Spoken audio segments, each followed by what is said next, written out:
ನಮಸ್ಕಾರ, ವಿವಾ ಮೀಡಿಯಾ ಮತ್ತು ಎಂಟರ್ಟೈನ್ಮೆಂಟ್ಗೆ ಸ್ವಾಗತ. ನಾನು ಮೀನಾಕ್ಷಿ ರಾಥೋಡ್. ರಾಯಪುರದಲ್ಲಿ ನಡೆದ ಕಾರು ಅಪಘಾತದ ತನಿಖೆಯಿಂದ ಅಂತಾರಾಷ್ಟ್ರೀಯ ಮಾನವ ಕಳ್ಳಸಾಗಣೆ ಮತ್ತು ಸೆಕ್ಸ್ ರಾಕೆಟ್ ಜಾಲವೊಂದು ಬಹಿರಂಗವಾಗಿದೆ. ಈ ಪ್ರಕರಣದಲ್ಲಿ ಉಜ್ಬೇಕಿಸ್ತಾನದ ಯುವತಿ ಪ್ರಮುಖ ಪಾತ್ರ ವಹಿಸಿದ್ದಾಳೆ ಮತ್ತು ತನಿಖೆ ಮುಂದುವರಿದಂತೆ ಹಲವಾರು ಜನರನ್ನು ಪೊಲೀಸರು ವಶಕ್ಕೆ ಪಡೆದಿದ್ದಾರೆ. ಜನವರಿ 30ರಂದು ಉಜ್ಬೇಕಿಸ್ತಾನದ ಯುವತಿ ಭಾರತಕ್ಕೆ ಬಂದಿಳಿದು 31ರಂದು ರಾಯಪುರ ತಲುಪಿದಳು. ಫೆಬ್ರವರಿ 5ರಂದು ಮದ್ಯದ ಅಮಲಿನಲ್ಲಿ ಕಾರು ಚಾಲನೆ ಮಾಡುತ್ತಿದ್ದಾಗ ಆಕೆ ಚಾಲಕನ ತೊಡೆಯ ಮೇಲೆ ಕುಳಿತಿದ್ದರಿಂದ ನಿಯಂತ್ರಣ ತಪ್ಪಿ ದಾರಿ ಹೊಕ್ಕರಿಗೆ ಡಿಕ್ಕಿ ಹೊಡೆದ ಘಟನೆ ನಡೆದಿದೆ. ಈ ಅಪಘಾತದಲ್ಲಿ ಅರುಣ್ ವಿಶ್ವಕರ್ಮ ಸಾವನ್ನಪ್ಪಿದ್ದು, ಲಲಿತ್ ಚಾಂಡೆಲ್ ಗಂಭೀರ ಗಾಯಗೊಂಡಿದ್ದಾರೆ.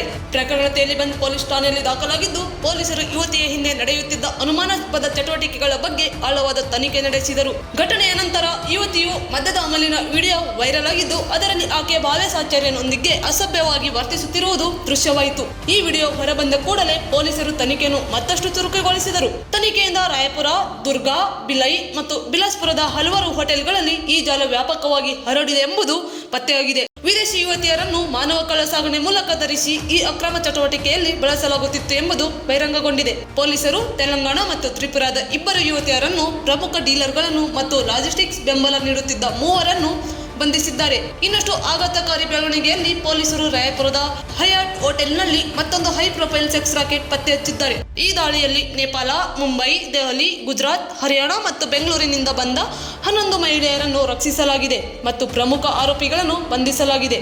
ಈ ಪ್ರಕರಣ ಕೇವಲ ಅಪಘಾತವಲ್ಲ, ಇದು ಅಂತಾರಾಷ್ಟ್ರೀಯ ಮಾನವ ಕಳ್ಳಸಾಗಣೆ ಮತ್ತು ಅಕ್ರಮ ವೇಶ್ಯಾವಾಟಿಕೆಯ ದೊಡ್ಡ ಮಾದರಿಯಾಗಿದೆ. ತನಿಖೆ ಮುಂದುವರೆದಂತೆ ಹೊಸ ಬೆಳವಣಿಗೆಗಳು ನಿರೀಕ್ಷೆಯಲ್ಲಿವೆ. ಈ ಪ್ರಕರಣವು ರಾಜ್ಯದಲ್ಲಿ ನಡೆಯುತ್ತಿರುವ ಬೃಹತ್ ಮಾಫಿಯಾ ಜಾಲಗಳ ಬಗ್ಗೆ ಪೊಲೀಸರು ಇನ್ನಷ್ಟು ಗಂಭೀರ ಕ್ರಮ ಕೈಗೊಳ್ಳಬೇಕೆಂಬ ಅಗತ್ಯವಿದೆ ಎಂಬುದನ್ನು ತೋರಿಸಿದೆ. ಈ ಪ್ರಕರಣದ ಬಗ್ಗೆ ಹೆಚ್ಚಿನ ಅಪ್ಡೇಟ್ಸ್ಗಾಗಿ ವಿವಾ ಮೀಡಿಯಾ ಮತ್ತು ಎಂಟರ್ಟೈನ್ಮೆಂಟ್ ನೋಡುತ್ತೀರಿ. ಸಮಾಜದ ಒಳಿತಿಗಾಗಿ ನಾವು ನಿಮ್ಮೊಂದಿಗೆ. ವಂದನೆಗಳು.